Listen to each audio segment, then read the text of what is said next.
السلام علیکم ورحمۃ اللہ وبرکاتہ۔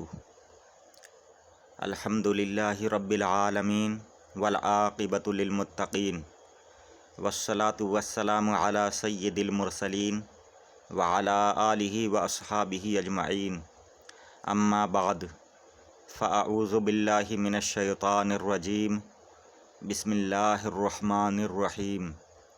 وما خلقت الجن والانس الا لیعبدون، صدق اللہ مولانا العلی العظیم وصدق رسولہ النبی الکریم الامین، ونحن علی ذالک لمن الشاہدین والشاکرین، والحمد للہ رب العالمین۔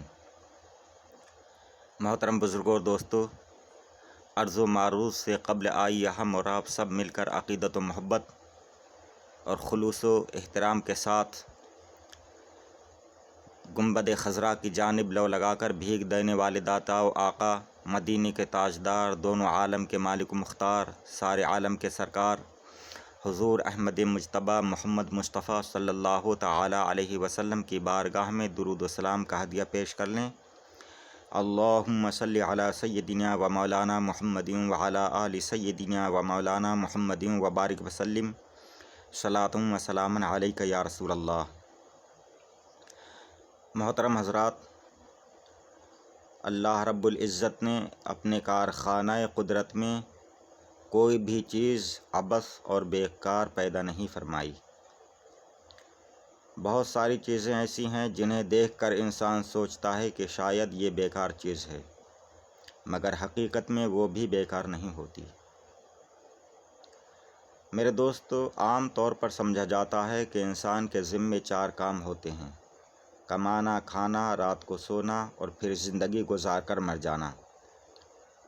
غور کرو کہ یہ چاروں کام حیوان بھی کرتے ہیں۔ اگر انسان بھی یہی 4 کام کرے تو انسان اور حیوان میں کیا فرق رہا؟ ذی ارادہ اور غیر ذی ارادہ میں کوئی تمیز نہ رہی، صاحب عقل اور بے عقل میں کوئی امتیاز نہ رہا۔ انسان اشرف المخلوقات ہے، یقیناً یہ کسی اشرف کام کے لیے پیدا فرمایا گیا ہے۔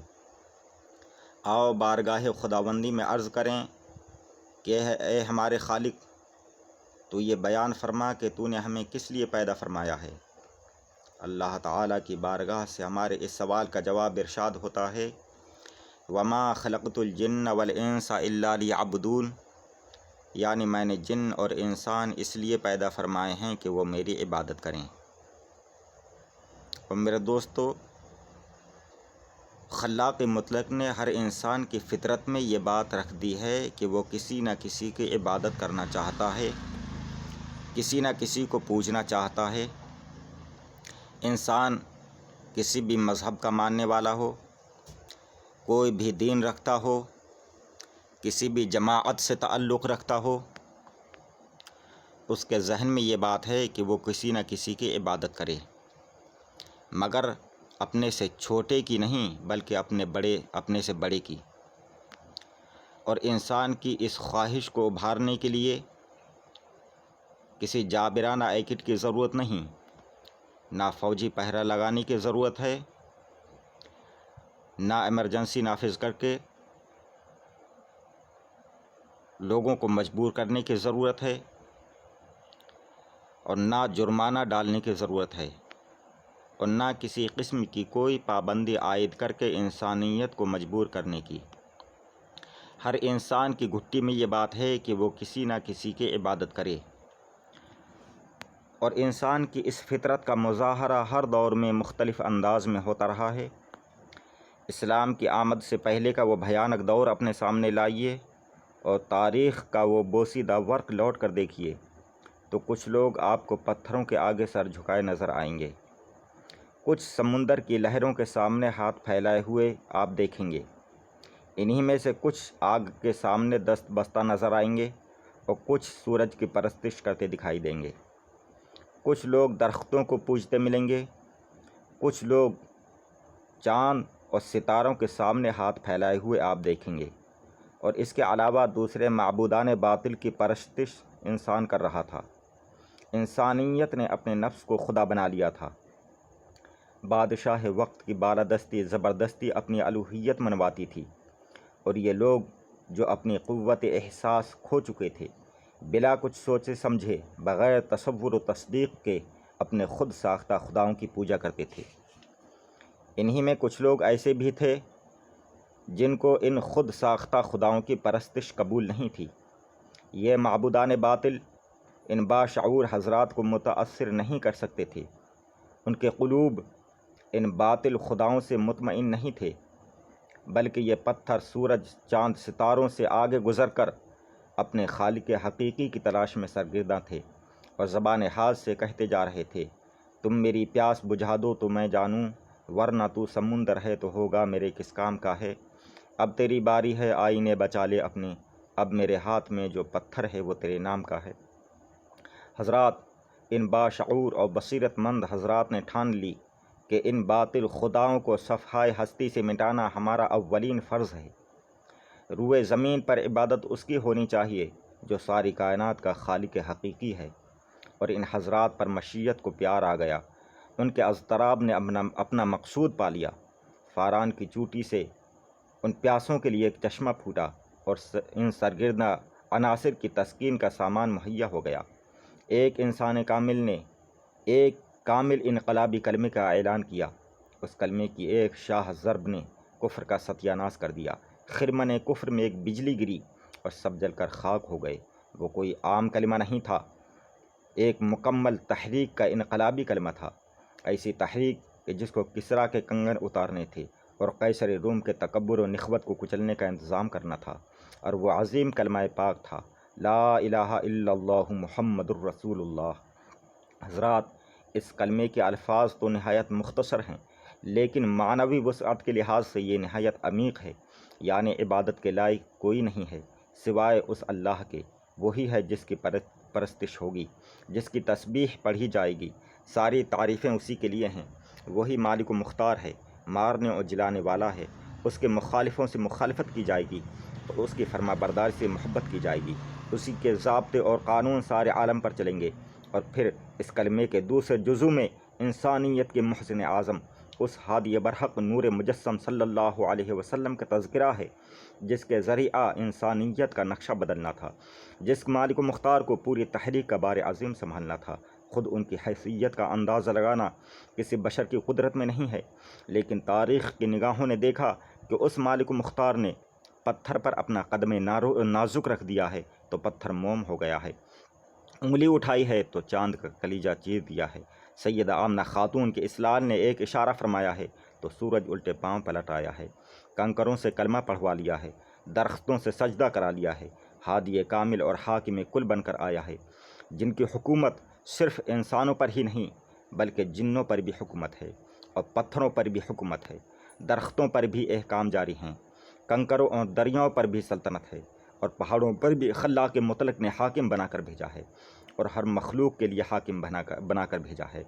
ان سرگردہ حضرات نے سمجھا کہ یہ انسان کامل جس کی حکومت تمام مخلوقات پر ہے، جانوروں اور پتھروں نے بھی جس بارگاہ کا عدم ملحوظ رکھا ہے، یقیناً یہی طاقت ایسی ہے جو پوجی جائے، یہی طاقت ہے جس کی پرستش کی جائے۔ لیکن یہ لوگ چونکہ معتبر نہ رہ سکے، جب دیکھا کہ یہ عظیم انسان بھی کسی بارگاہ میں جھک کر کہہ رہا ہے، سبحان ربی الاعلیٰ، سبحان ربی العظیم، یہ لوگ اس آقا کی بارگاہ میں جھکنا ہی چاہتے تھے کہ رحمت للعالمین صلی اللہ علیہ وسلم نے ارشاد فرمایا، یہاں تک آ ہی گئے ہو تو اس مالک و مولا کی بارگاہ میں جھک جاؤ جس کا کوئی شریک نہیں، جو بے عیب ہے، جس نے تمہیں پیدا کیا اور جس کی طرف تمہیں لوٹنا ہے۔ محترم حضرات، معلوم یہ ہوا کہ انسانیت انسان کامل کی بارگاہ میں پہنچ کر اپنا مقصد حیات سمجھ لیتی ہے، اور انہیں پتہ چل جاتا ہے کہ چاند کی چاندنی اور سمندر کی موجیں خدا نہیں بلکہ مخلوق خدا ہیں۔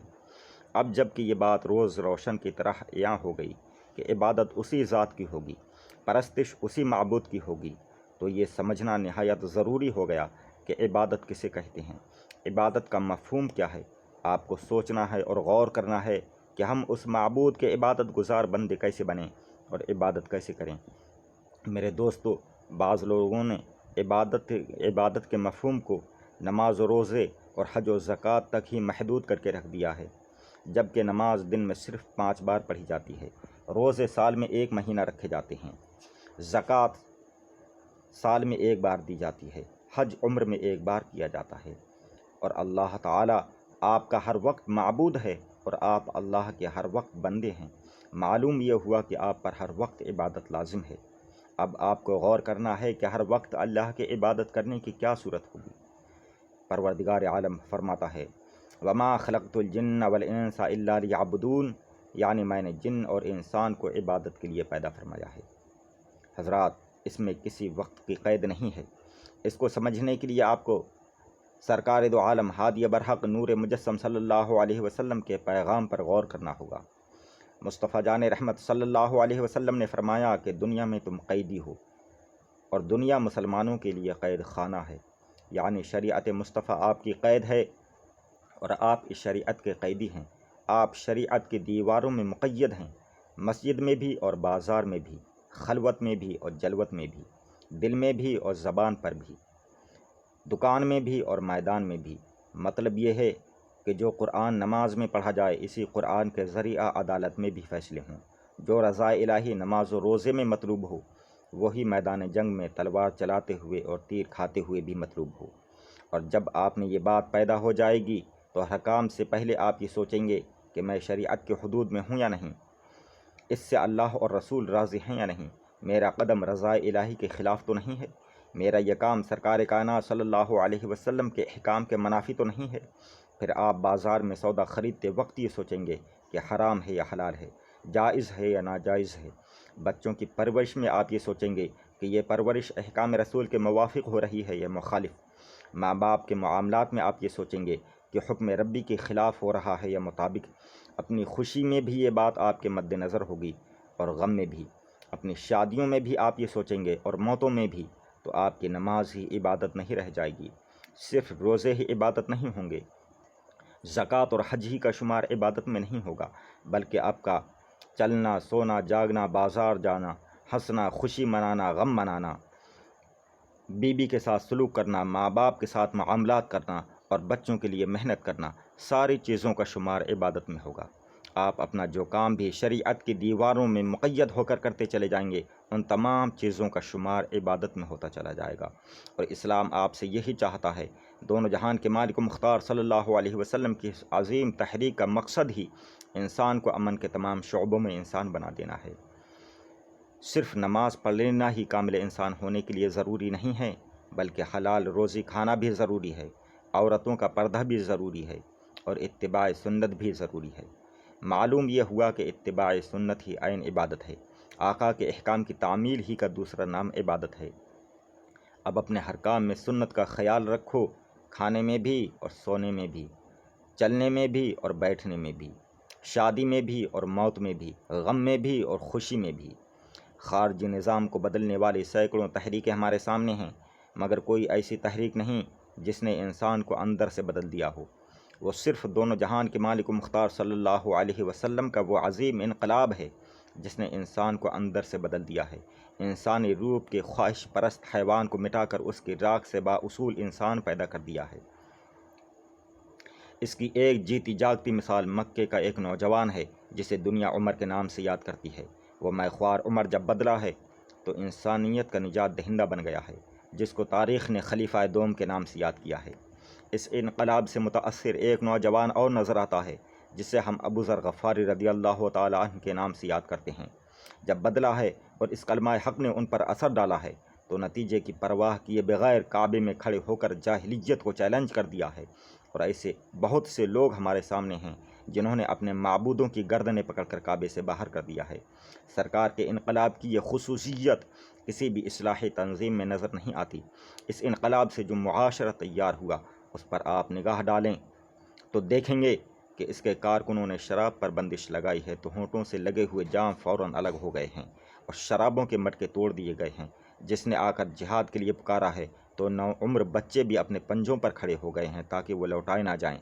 جس نے اگر پردے کا حکم دیا ہے تو تمام عورتوں نے اپنی اپنی اوڑھنیاں و دوپٹے بنا لیے ہیں۔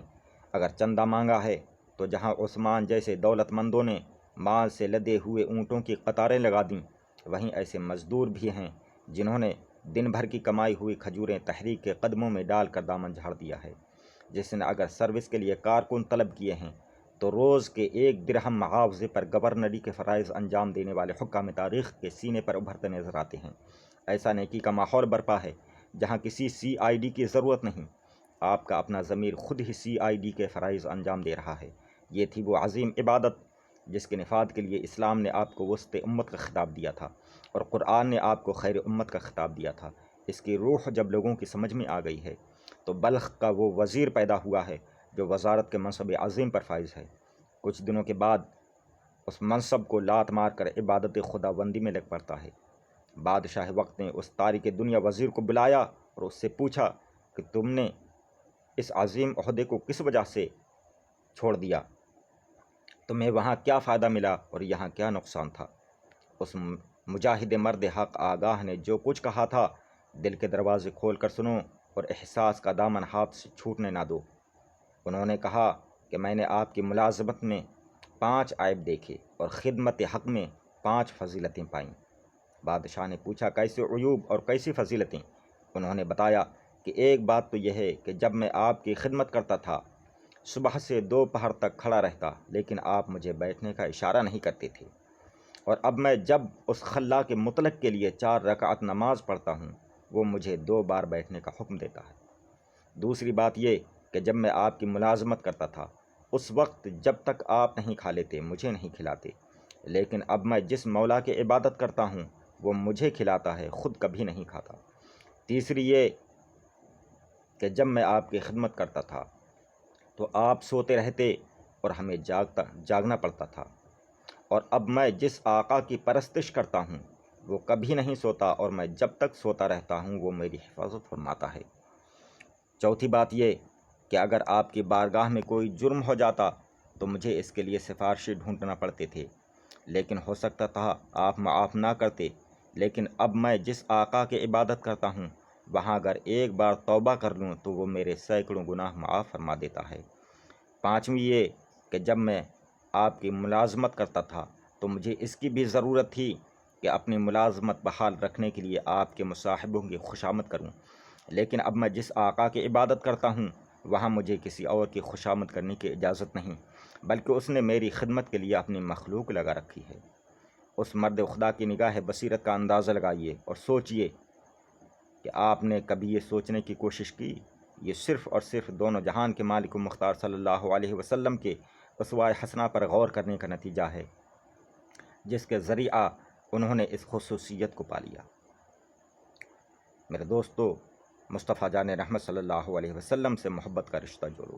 بانی اسلام سے جتنی گہری عقیدت ہوگی، قوانین اسلام پر اتنی ہی مضبوطی سے عمل کرنے کا سلیقہ پیدا ہوتا چلا جائے گا۔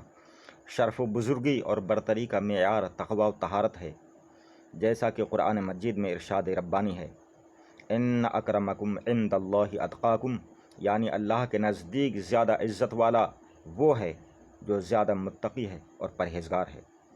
یہاں سے معلوم ہو گیا کہ جب تمام پرہیزگاروں کے لیے ہادی، تمام صاحبان تقوی کے آقا، انسانیت کے محسن اعظم سرکار دو عالم صلی اللہ علیہ وسلم سے جتنی گہری عقیدت ہوگی، تقوی و طہارت کا پیکر بنتا چلا جائے گا۔ اب اپنی دولت پر نازا نہ ہونا، اپنے علم و صحت پر فخر مت کرنا، دولت و ثروت کا گمان مت کرنا، اپنی بھاری بھرکم شخصیت کے زعم میں نہ رہ جانا، اس لیے کہ کامیابی کا معیار مقرر ہو چکا ہے، یعنی تقوی۔ تم لاکھ صاحب دولت سہی، تم لاکھ عالم و فاضل سہی، لیکن اگر مصطفیٰ جان رحمت صلی اللہ علیہ وسلم کی سنتیں تمہارے قول و عمل پر طاری نہیں ہیں تو تم کامیاب نہیں ہو سکتے، نظر قدرت میں مقام پیدا نہیں کر سکتے۔ سچ تو یہ ہے کہ سرکار کائنات صلی اللہ علیہ وسلم کی سچی اطاعت ہی کا نام عبادت ہے۔ کسی نے کیا خوب کہا ہے، تیرے رستے میں مر مٹنا شہادت اس کو کہتے ہیں، تیرے کوچے میں ہونا دفن جنت اس کو کہتے ہیں، ریاضت نام ہے تیری گلی میں آنے جانے کا، تصور میں تیرے رہنا عبادت اس کو کہتے ہیں۔